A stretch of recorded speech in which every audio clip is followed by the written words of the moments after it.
We are recording. Welcome, Worshipful Brother Matt Livingston, Secretary of University Lodge 141 in Seattle, Washington. Thank you, Cameron. I'm saying I've been going through managing to go through your whole lodge, it feels like. I got to speak with your Worshipful Master and Brother also Brooke, and now I get to speak to yourself, the Secretary, and past Master, correct? Right, I was master in 2018, 2 years ago. So yeah, you went right from Master to Secretary. That's neat. So did I at Harmony Lodge. Very good.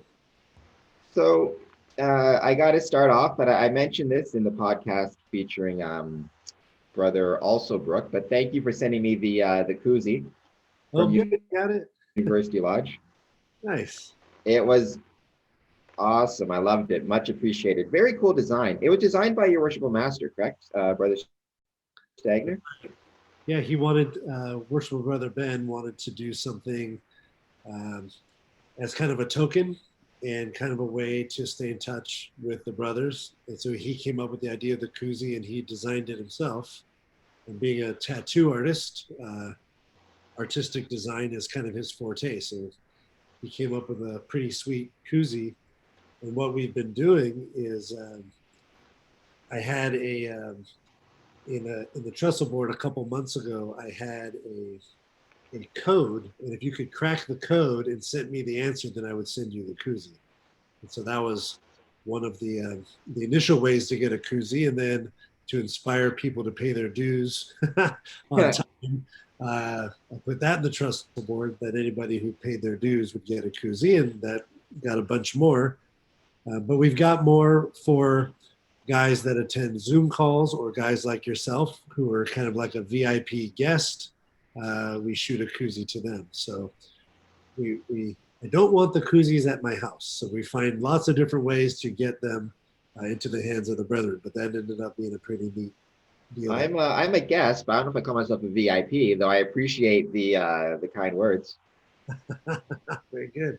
And we found that that was well received, and that might be a new tradition that the master every year creates some kind of small token, like a coaster or some kind of fun little Masonic thing that we can then mail out pretty cheaply to all the guys around this time of year. So I think that's a great idea. I've seen it in other lodges as well. Some lodges have like like my lodges have pins, and Windsor Lodge has a like a little salt shaker thing. So some lodges have like a consistent thing that they give out just throughout their history, but other lodges have taken on the approach of every year having something special designed by the master or a prominent brother. I think that's a neat idea because it helps mark that brother's time, in the chair, and it's a nice little memory of the lodge through history. nice. So, uh, you we're talking about this before we started recording, but I think it's worth discussing, especially because we're both secretaries. The secretary's role in a lodge. Um, Obviously, lodge and masonry looks a lot different right now during COVID-19. Um, I guess, how do you view that role, both in general, but also right now, the role of the secretary? Yeah. So I'll say this is my 10th year as a Mason. And for the first seven, I had no idea what the secretary did. I just knew that the train showed up on time.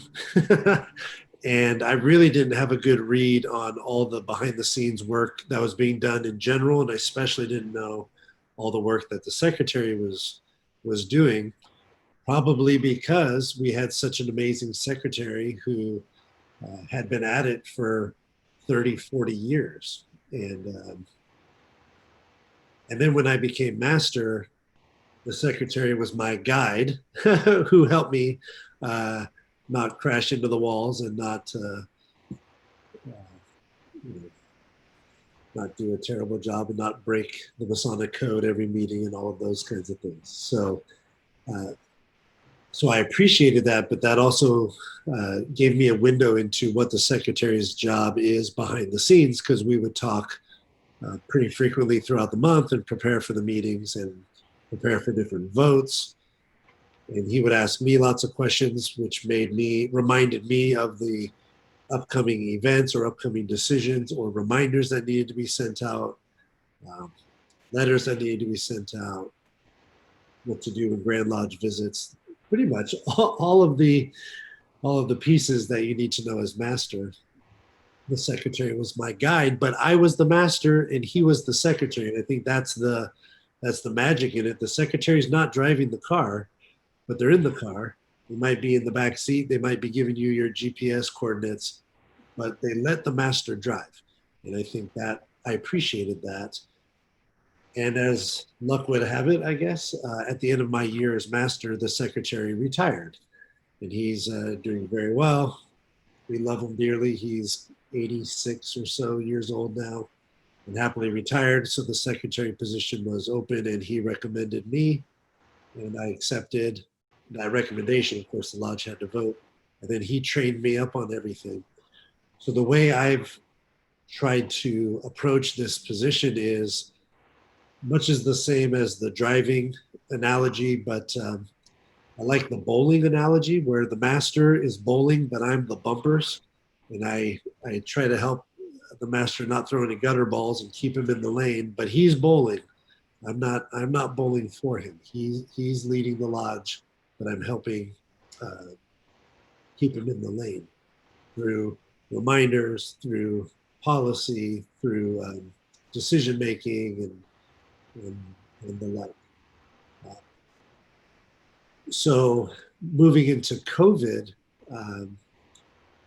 it's working with the lodge officers to come up with different ways to stay connected as a lodge. And we've been doing that through Zoom calls, different conversations, different presentations.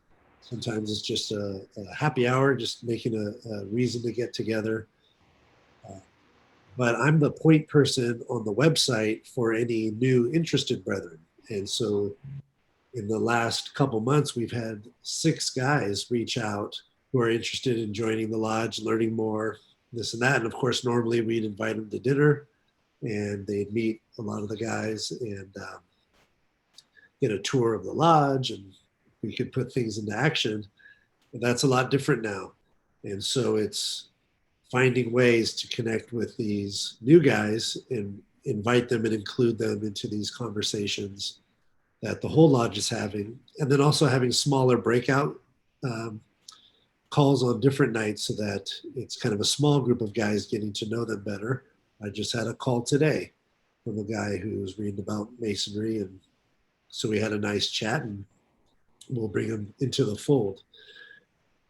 So I think that's one of the new challenges. What do you do about new interested guys who would normally be invited to dinner, but there's no dinner to invite them to?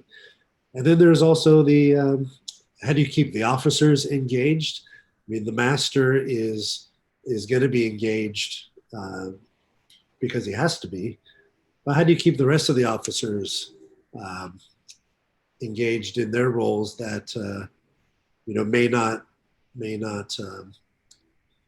they may not be performing like they normally would? I'm thinking of the musician, I'm thinking of the tiler, I'm thinking of the stewards, where in lodge they have very important roles, but outside of lodge they may not.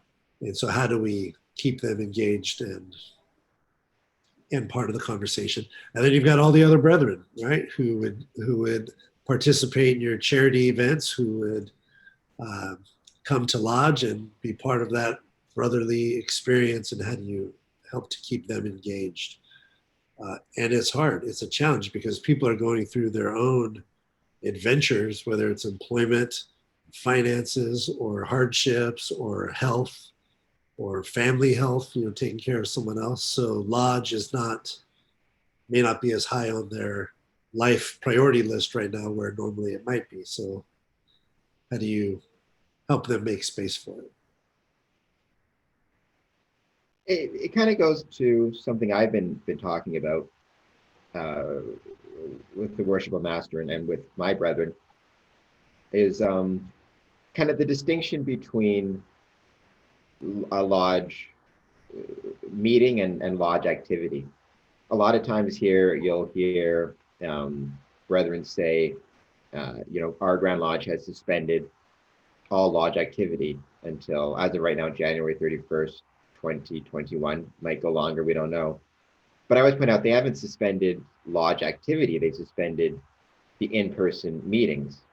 But, um, you know, bills still need to be paid on our buildings. Mail is still received, applications are still received. Benevolence is still available if a brother um, needs to put an application in for job loss or some type of expense. We have our um, Zoom meetings, and then we also have, virtual visitations, such as with Seattle. So it just seems that, um, I think I'll always say that the most important thing about Masonry is meeting in person. But even with that taken away, the lodge activity, Masonic activity is still going strong in a lot of ways, and that's where, that's really where the secretary and the treasurer in particular kind of shine. They're the ones who uh, maintain the structure, if that makes sense, while we wait for things to resume back to normal. Yep, I think that's right. And all of the correspondence has continued. Definitely still paying the bills, though there's less bills.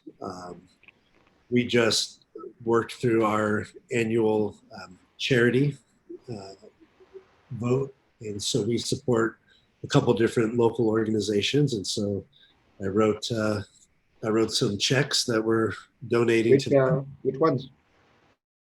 So we have three main charities. One is the University Churches Emergency Fund, UCEF. And what they do, it's a pretty honorable mission, is to reduce homelessness.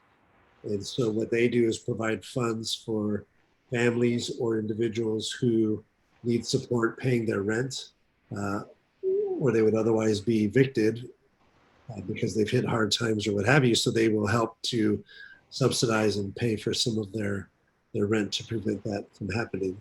So we gave them $1,000 last month. We'd like to do as much as $2,000. So we'll see how our own finances hold up. Let's see if we're able to do that.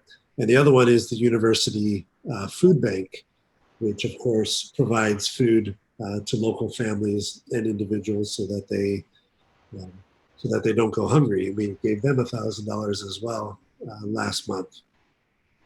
And we heard back right away saying thank you so much. That the way they frame it is, this work is always important, but with COVID now more than ever, their work is critical, and thanks so much for supporting them. The other one is the Ronald McDonald House, which is our main philanthropy.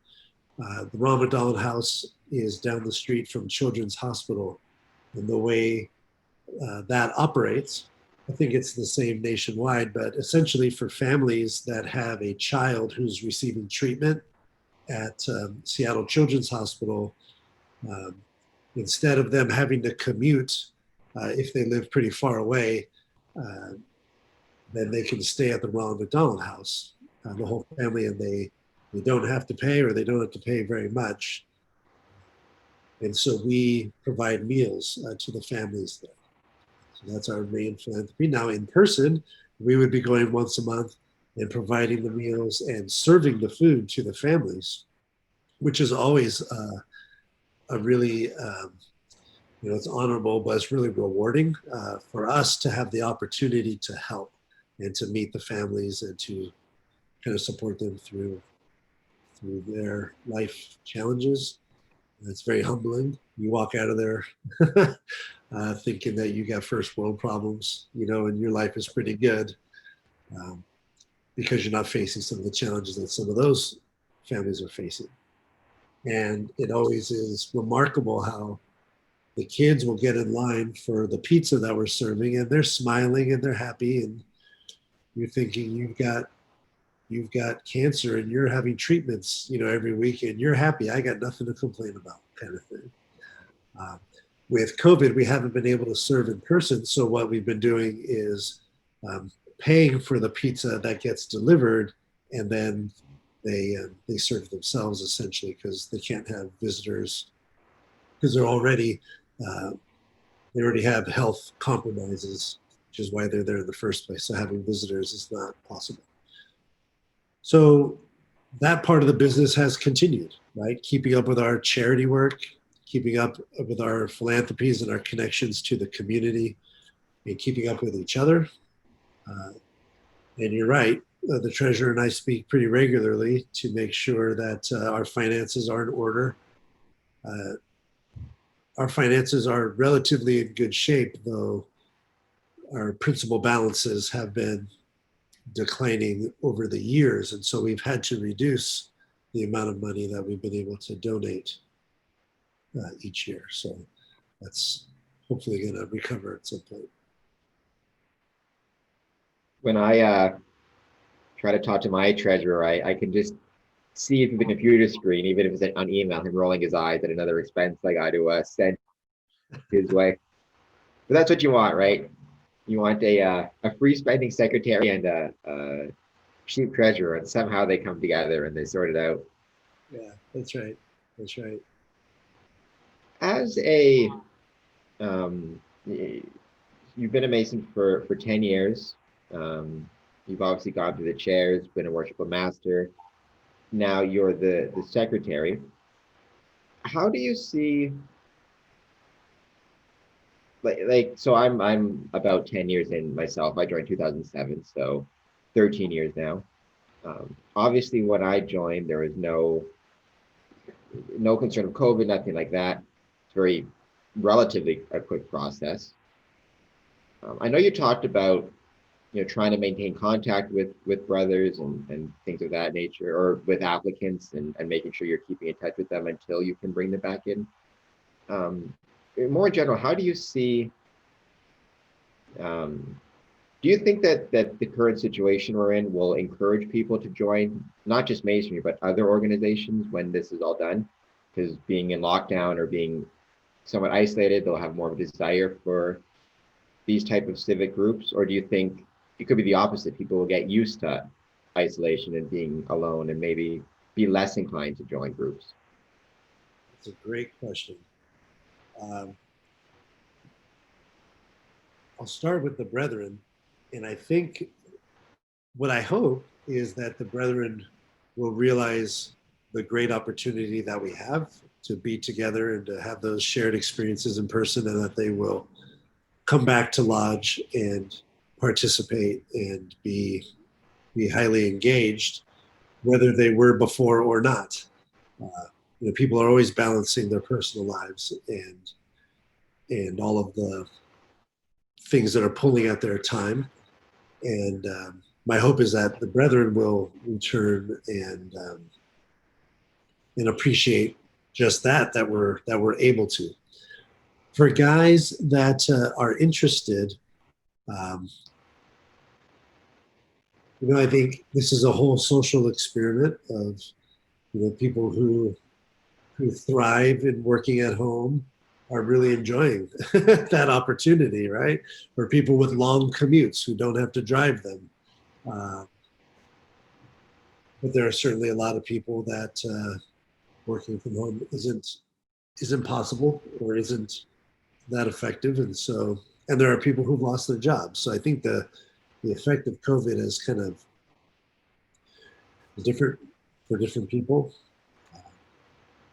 But for people who are wired to connect to others, I think the lodge is an exceptional place to be able to do that. And for people who want to be part of something that's bigger than themselves, the lodge is the place where that happens. So I don't know the answer to your question, but I'm hopeful that there will be an interest in connecting. I've had 6 people reach out to me over the last couple months who are interested. One of them is a Mason who moved up from Oregon, right? And so you have Masons on the move, and then you've got new guys coming through. And I think between both of those groups, once we return, we can really nurture that. Uh, I will say though, because we can't meet in person, we have to make extra efforts to connect with guys like these Zoom calls. We never did Zoom calls before, but Zoom is not new. And so I hope that we don't revert back to, uh, meeting once a month and maybe having an officers meeting. I hope that we continue the virtual experience also, and that we continue to do better outreach. We continue to do Zoom calls, even when we're in person, so that there's more connection points, which I think help guys stay connected. We so we've done a handful of Zoom calls and presentations, and every single time there's a guy on there who we haven't seen before. We have brothers in different countries, all over the world. We had a guy in Turkey join a Zoom call, and he got up at 5 in the morning so that he could hear the presentation. And as the secretary, I know his name. I know he's on the rolls. I know he pays his dues. I never met him because he lives in Turkey. And he joined the Zoom call at 5 in the morning. And it was funny because it was nighttime for us. And he's like, all right, I got to go to work. Because that's what time it was there in Turkey. We had an 84-year-old brother named George who joined the last call.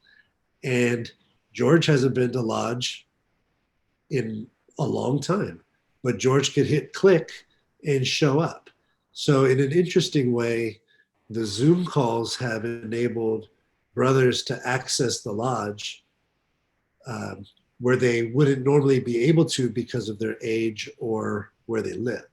And so that's been a pretty neat thing. So I hope we don't lose that when we come back. I'm hoping that we can do both. And I think if we do that well, we can bring more interest, keep the engagement, and bring guys into the fold, whether they're current brothers or new guys. Where do you think engagement comes from? Because this has been, I think, a struggle for Masonry. How do you encourage maintaining that engagement with the lodge? I know you're saying, we're all kind of going through the same experiment, and we're finding that Zoom is a way to encourage engagement. For older brethren, for brethren who, due to distance or circumstances, just can't physically be at a lodge. But how do you think, what are some ideas you have to just maintain engagement, both currently and also when lodge resumes, so we don't see these, issues of attrition that we see so often? Engaged, it could be engaged in Masonry in general or in a lodge in particular, just that engagement with a Masonic lodge. Yeah. I think people become interested in Masonry for different reasons, and they are proud to be a Mason for different reasons, and they come to lodge for different reasons, and they benefit from showing up in lodge for different reasons. And for some, I think it's the ritual. That's their spiritual connection, and that's why they come to lodge. For other guys, it's the social interaction that they connect with other guys, and that's where they get that fix, I guess. And so that's why they want to come to lodge. For others, they're excited about the role they play as an officer, and so they're very proud of that. So I know that our musician, as an example, is an amazing musician, and he appreciates what he contributes to the lodge, that he gets to play his music that he's passionate about, and it adds a whole new flavor to degrees and the meetings. And so, and some people, come for dinner, And so it's like they come to get a good meal. So great. So people come for different reasons. Uh, so I think it's finding out more on a specific level what different individuals are interested in and making sure that they're getting fed that fix. I know some guys like Adam Alsobrook, who you talk to, he's a big time researcher and a big time architect. So he loves to do research on Masonic buildings. And so when I picked up on that, uh, I worked with him to give him um, access to some of the records in the lodge and some of the blueprints of the building. We set him up to do a presentation. I've included some of his work in the trestle board. So it's kind of like once I knew what his engagement need was or what gets him kind of hooked, I fed it, right? And so that's just one example, but I think as we know what guys want out of the lodge, how do we feed that? And so that they get excited about it and get their fix, I guess. And it can't all come from any one person, right? So it's got to be what the lodge does on a regular basis, because it can't be up to the secretary or the master or anybody else to make sure that everyone's needs are getting met. But I think when I joined, I didn't realize that, and I thought everyone kind of came for the same reason. Some people come for the charity, and that's what they're all about, is the charity.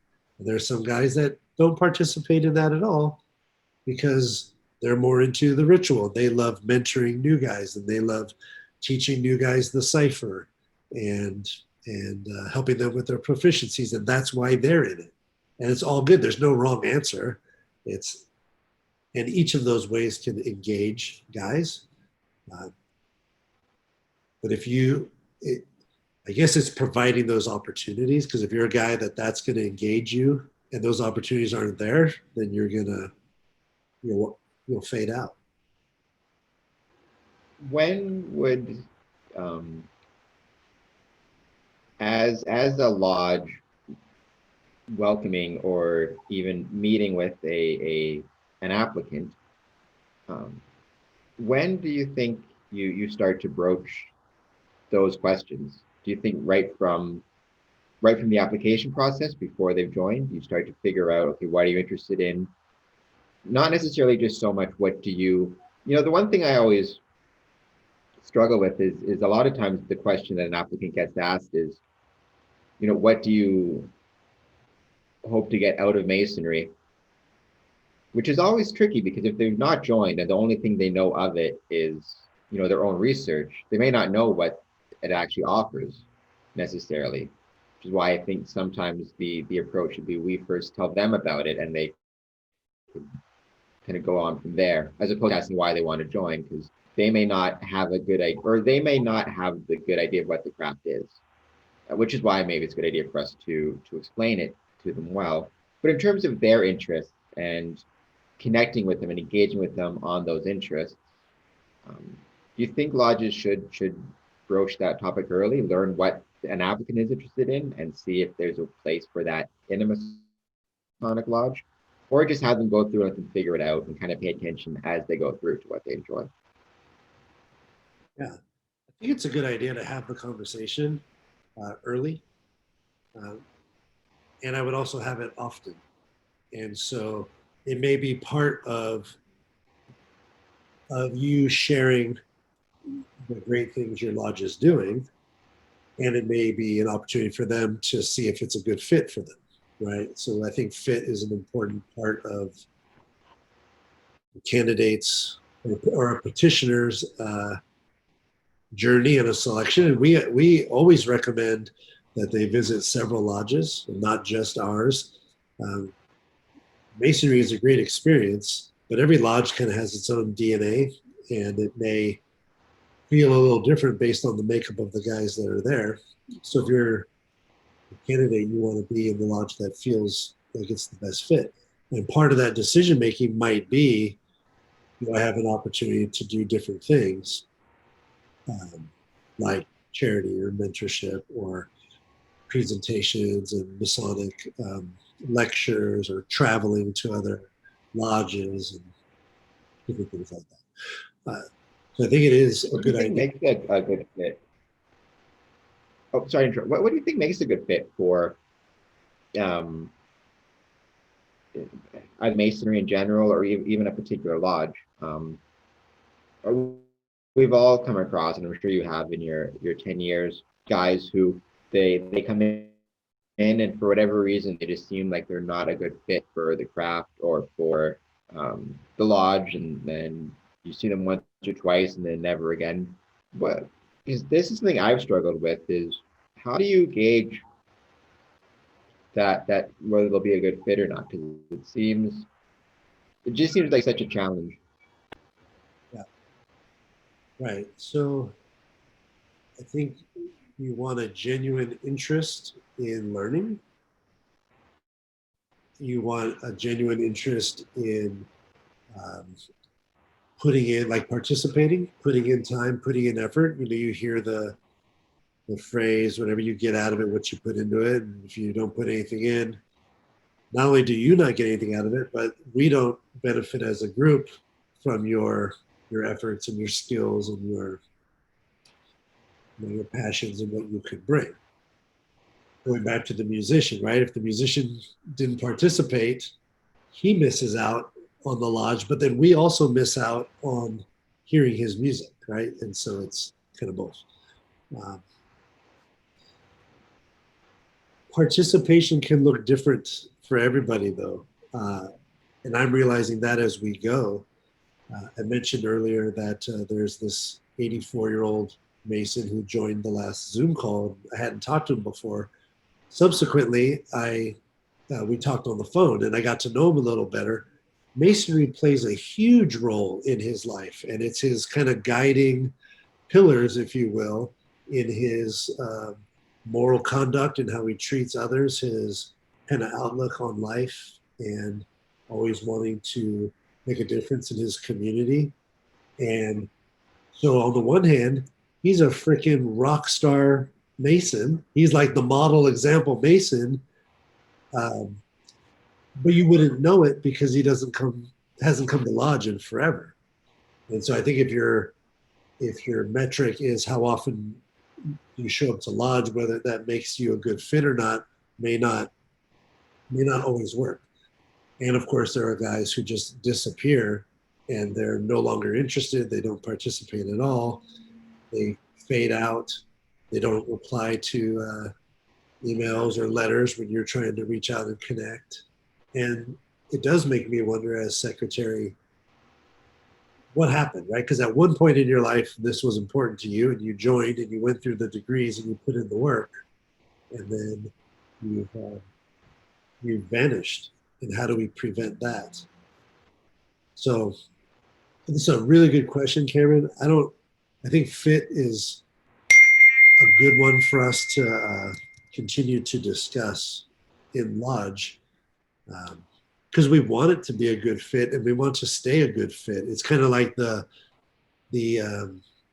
retention, right? Like we don't recruit, and I like that. But once you're in, I think working to retain guys is everybody's job to But support. by the same token, right, uh, um, we want to bring people in if they are not a good fit, not just from a lodge perspective, but from the individual's perspective as well. We don't want him to do something that turns out to be a waste of his time if he finds it's just not for him. Because there's fees and there's a time commitment just to join. So we want to make sure he's engaging in something that he's going to remain engaged with. And we don't want to waste anybody's time, either lodges or the applicants. Yeah, that's right. That's right. It's interesting. It's always fun to disagree on a podcast. You talked about lodge attendance, and you brought up the 84-year-old brother. Certainly, you know, there are health reasons and reasons of age and even reasons of distance, why a brother just can't make it to lodge. for whatever reason, but they still want to be a member. You know, we've had brothers move to, uh, so we're in Windsor, Ontario, moved to BC, which I'm sure you're familiar with. And even though they're, you know, 7, 8 provinces over, they still pay their dues to their lodges in Windsor and are still members because they're not interested in joining another lodge. They may visit, but they want to be a member of, you know, Windsor Lodge or Harmony Lodge where they joined. But I've always wondered, you know, those brothers who are within, they're in the city.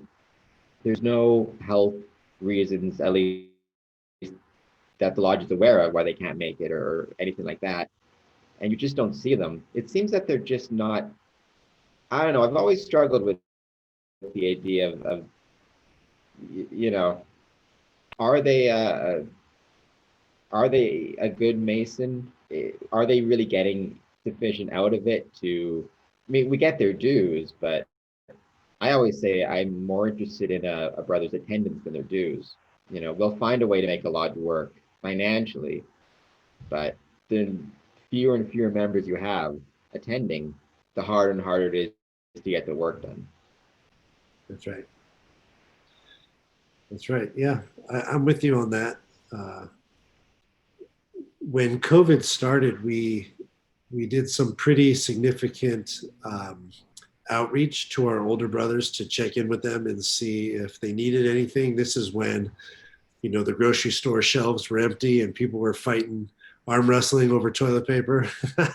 at that at During that time, I gave a list to the officers and said, here are the like 30 guys we need to make contact with. And these were all guys in their 80s, 90s who are not on email, and we haven't heard from them in a while. And so we sent them letters and we called them and we made an effort to make contact to see if they needed anything. And we got a hold of most of them, which is asterisk. There are still some guys that you can't even get a hold of, but they're on your roster and makes you wonder, are they even alive and what's happening with them? But most of the guys we got a hold of, and every single one of them appreciated that we reached out. So I think there's the lodge is on their mind somewhere. It might be a couple files back. It's not always in the front of their mind, but when the lodge reaches out to them, they appreciate that and they reconnect. So I think maybe, and that took a systematic, intentional plan to do that. And there was a group of us that put that together. So how do you maintain something like that? That you have systems where you, maybe it's every month, you know, certain people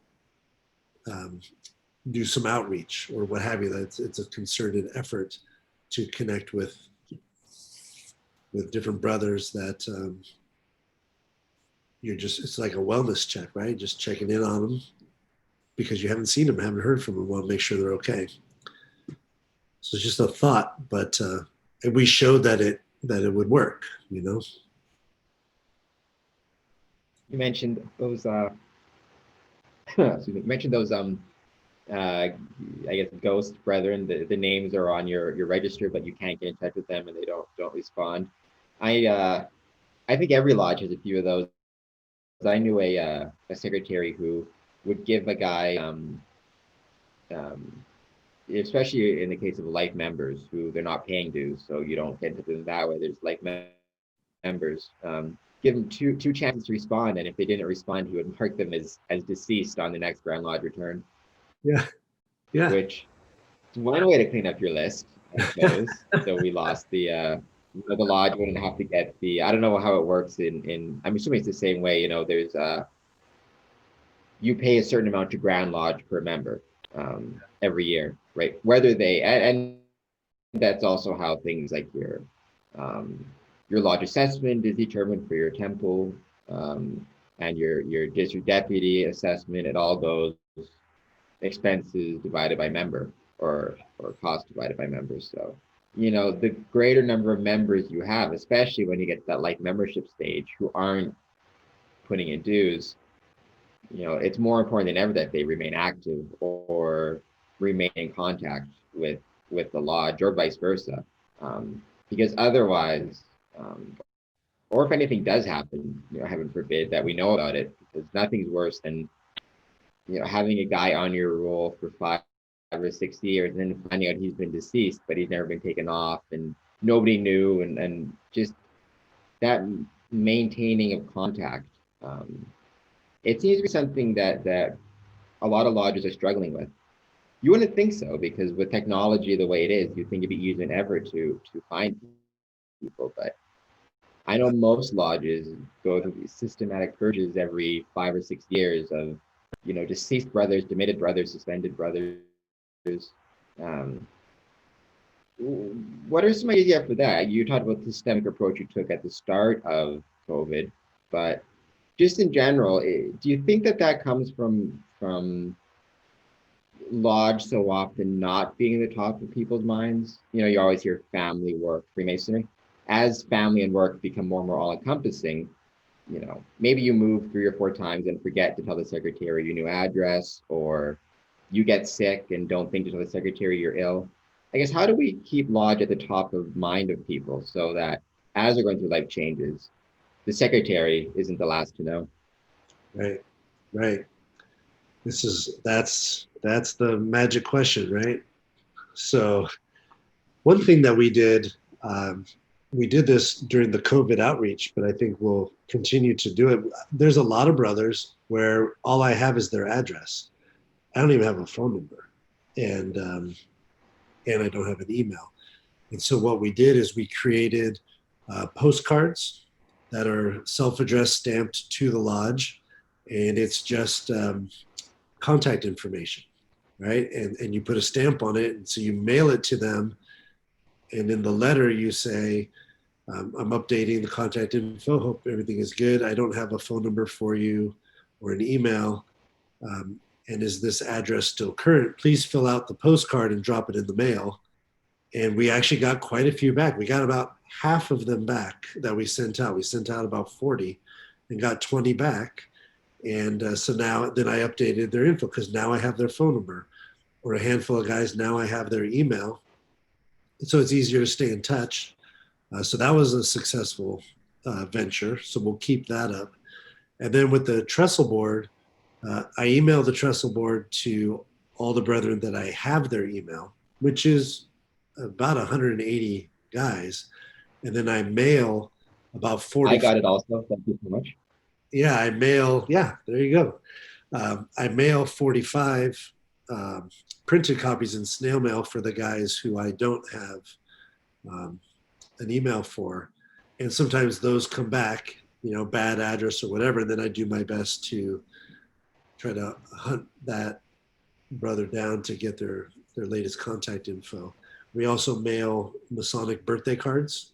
And so when it's their Masonic birthday, I put a card in the mail to them. And sometimes those come back. So it's a way to stay in touch, but it's also a way to find out, hey, do they still live there? Are they still alive? And if you're not reaching out in any way, you could have a guy who moved, a couple of years or what have you. Sometimes I'll get those mailed back, but they'll say forwarded to, or the person moved, here's their new address, and then I'll have the new address and can send it an update. So it's a lot of work. And you're right, when you move up, telling the secretary may not be the first on your list. And when brothers die, the wife doesn't always think to tell the lodge. So you may not know right away. Yeah, it strikes me as a symptom of kind of the larger problem that I think Freemasonry is facing, is that lodge is just not top of mind for a large number of members. There are some who are dedicated to it, but for so many, I especially think since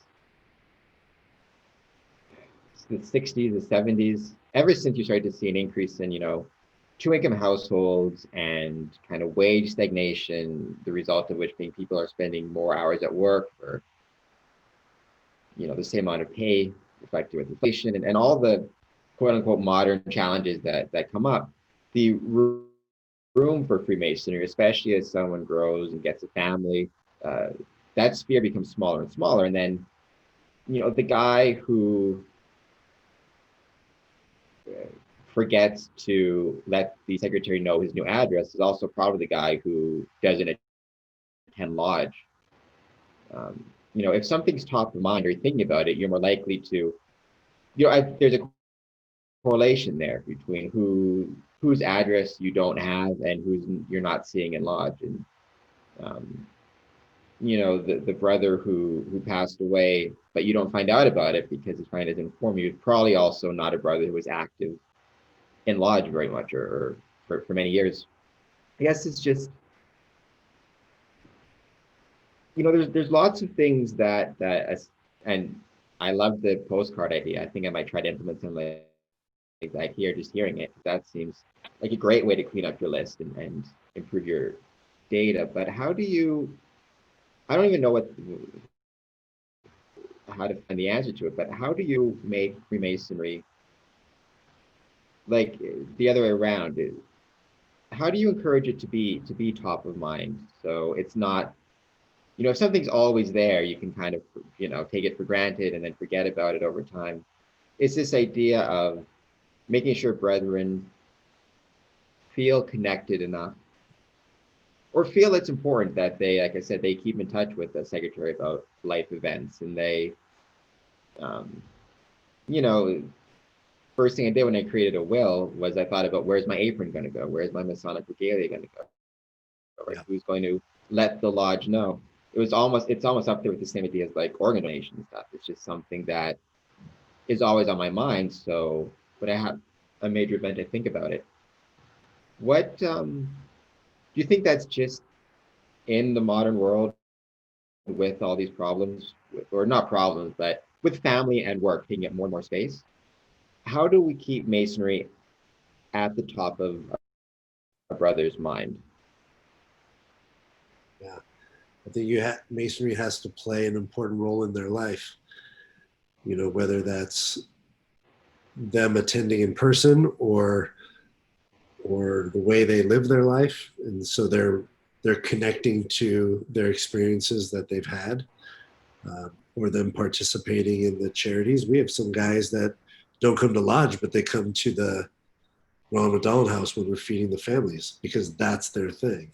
So maybe it's just a continued effort to connect with all the members and finding ways that the lodge can play a role in their life, so that it's current and not something that was 40 years ago. But I think that's an ongoing challenge because people's needs change and their life adventures change and their priorities change. I know when I have 3 little kids, so my priorities changed for a little bit, and I missed meetings because I had to raise my newborns, and then as we got above water, then I was able to come back to the lodge. So,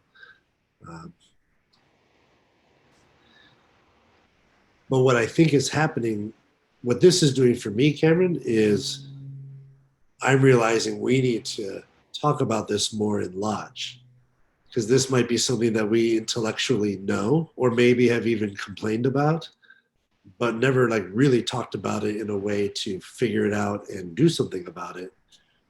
This is the first conversation I've had about this in a real way. And so that also needs to change. I think lodges need to, or at least my lodge needs to have these conversations with the brethren, at least with the officers, to figure out how are we going to have these conversations more often and create a plan to engage brothers, keep them engaged, so that lodge is on their mind. And I apologize. I got about one more. And sorry, I have about one more minute, and I have another meeting. you know what I like? I think that that's a perfect place to end it, because that has always been, um, in not in so many words, but maybe that's always been the underlying kind of concern I have for Masonry is making sure that law stays on the mind of the brethren. And I like what you said. I love the postcard idea. I think that's something a lot of lodges can learn from and something I would like to implement in Harmony, just hearing it. I'm sure there's a way that could be done because, organizations live and die based on a lot of things, but one thing is based on the accuracy of the data they have. So the more information we have, the more accurate it is, the better a lodge is going to function. Yeah, that's right. That's All right. And with that, I think I'm finished for now. My tour of the University Lodge offices You got the trifecta. and members. But I hope I got the trifecta. Hopefully, I can do this again with you guys, but perhaps in person. I'll come visit one day. I'd love to see your lodge and see your temple in person.